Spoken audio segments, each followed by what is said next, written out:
স্মৃতির প্রতি শ্রদ্ধা নিবেদন করছেন বিভিন্ন সামাজিক, সাংস্কৃতিক ও রাজনৈতিক সংগঠনের নেতাকর্মীরা। সেখান থেকে আমাদের সঙ্গে সরাসরি যুক্ত হচ্ছেন রিপোর্টার আতিয়ার সজল। সজল, ঠিক সেই মুহূর্তে যখন পাকিস্তান হানাদার বাহিনী যখন বুঝতে পেরেছিল তাদের কোনো মতেই তারা তাদের দখল টিকিয়ে রাখতে পারেনি এবং তাদের হাতছাড়া হতে যাচ্ছিল এবং বাঙালি জাতি তাদের স্বাধীনতা ছিনিয়ে নিতে যাচ্ছে, ঠিক সেই মুহূর্তে বাঙালি জাতিকে মেধাগতভাবে ধ্বংস করতে এবং আগামী প্রজন্মকে আমরা মাথা তুলে না দাঁড়াতে পারে খুব সহজে, যাতে বাংলাদেশ তাদের কাঙ্ক্ষিত যে লক্ষ্য উদ্দেশ্য অর্জিত না হতে পারে, সেজন্য বাঙালি জাতির যে মেধা ছিল সেই মেধা বেছে বেছে সেই বুদ্ধিজীবীদেরকে, জাতির সেই শ্রেষ্ঠ সন্তানদেরকে পরিকল্পিতভাবে হত্যা করা হয়েছিল। অনেকে বাড়ি থেকে ডেকে নিয়ে হত্যা করা হয়েছিল। আপনাকে যদি বলি, আমাদের ফেনীর যে গর্বিত সাংবাদিক ছিলেন, বুদ্ধিজীবী ছিলেন শহীদ সেলিনা পারভিন, তাকে বাড়ি থেকে ধরে নিয়ে গিয়ে তার 8 বছরের শিশু সন্তান ছিল, তার সামনে থেকে ধরে নিয়ে গিয়ে হত্যা করা হয়েছিল। জহির রায়হান রয়েছে, আমাদের শহীদুল্লাহ কায়সার যিনি রয়েছেন শহীদ, তাকেও হত্যা করা হয়েছে। আর আমরা যেরকম তাদেরকে নিয়ে গর্ব করি, তাদের আত্মত্যাগ যেরকম বাঙালি জাতি ভোগ করছে, ঠিক তেমনি আমাদের ফেনীকে কলঙ্কিত করেছে কিছু রাজাকার। তার মধ্যে রয়েছে তজু রাজাকার এবং চৌধুরী মাইনুদ্দিন। সে চৌধুরী মাইনুদ্দিনের বিরুদ্ধে যুদ্ধ অপরাধীর মামলা হলো, সে এখনও পলাতক রয়েছে, তাকে এখনও বিচারের মুখোমুখি বা তাকে এখন পলাতক থাকার কারণে তাকে মুখোমুখি করা যায়নি। ফেনীর মুক্তিযোদ্ধারা দাবি জানিয়েছেন যে এই চিহ্নিত রাজাকারদেরকে আইনের আওতায় আনার জন্য তাদেরকে দেশের যে প্রান্তে থাকুক না কেন তাদেরকে ধরে এনে তাদেরকে বিচারের মুখোমুখি করার। সেই সাথে আপনাকে যদি বলি, শুধু বৌদ্ধজীবী এই দিনটি আসলেই শুধু এই দিনটি আসলেই আমরা দেখি যে যে বৌদ্ধভূমিগুলো রয়েছে এগুলো নিয়ে ফুল দেওয়া হয় বা তাদের মোমবাতি প্রজ্বলন করা হয়, বিভিন্ন আনুষ্ঠানিকতা পালন করা হয়। ঠিক তেমনি আমরা ফেনী কলেজে একটি বৌদ্ধভূমি রয়েছে, যেখানে এখানকার একটি গোলপোস্ট রয়েছিল, সেই গোলপোস্টে একাধিক মুক্তিযোদ্ধাকে বেঁধে বেঁধে গুলি করে হত্যা করা হয়েছিল। সেই বৌদ্ধভূমিটি কিছুটা অরক্ষিত রয়েছে এবং ফেনীর মুক্তিযোদ্ধা দাবি করেছেন ফেনীর যত বুদ্ধিজীবীর যে স্থানগুলো রয়েছে অরক্ষিত, সেগুলো দ্রুত সংরক্ষণ করা হবে। এই ছিল এখানকার সর্বশেষ অবস্থা। রিচার্ড।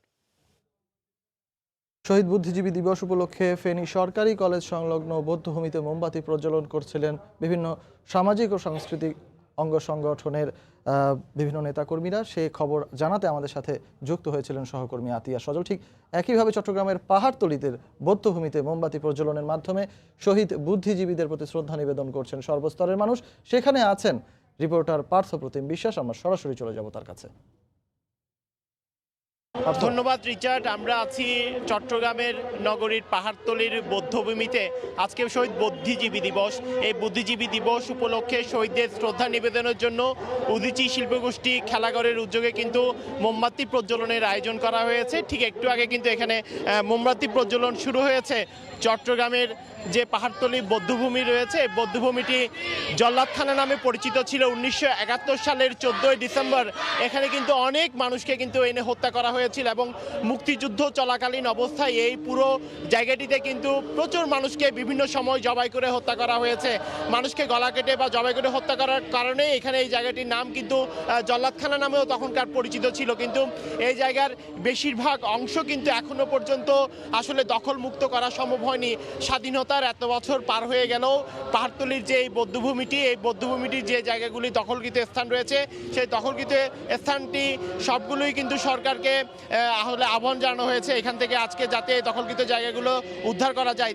আজকে যেহেতু বুদ্ধিজীবী দিবস, এই উপলক্ষে আমরা দেখছি সকাল থেকেই কিন্তু নানা আয়োজন করা হয়েছে এবং সন্ধ্যার পর উদীচী শিল্পী গোষ্ঠীর উদ্যোগে গানের যেমন আয়োজন করা হয়েছে, তেমনি আজকে মোমবাতি প্রজ্বলনের আয়োজন করা হয়েছে। এখানকার যারা আয়োজক রয়েছে তারা বলছেন সকল অন্ধকার কেটে যেয়ে বাংলাদেশ আলোর পথে ধাবিত হবে বা সকল অপশক্তি দেশ থেকে দূরীভূত হবে। যারা এখনো মহান মুক্তিযুদ্ধ নিয়ে কটূক্তি করে, যারা স্বাধীনতা বিরোধী চক্র রয়েছে, চাই সেই স্বাধীনতা বিরোধী চক্র বাংলাদেশ থেকে নস্যাৎ হবে, সেই আহ্বান কিন্তু এখানে সবাই জানিয়েছে। এছাড়া এখানে যারা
ধন্যবাদ।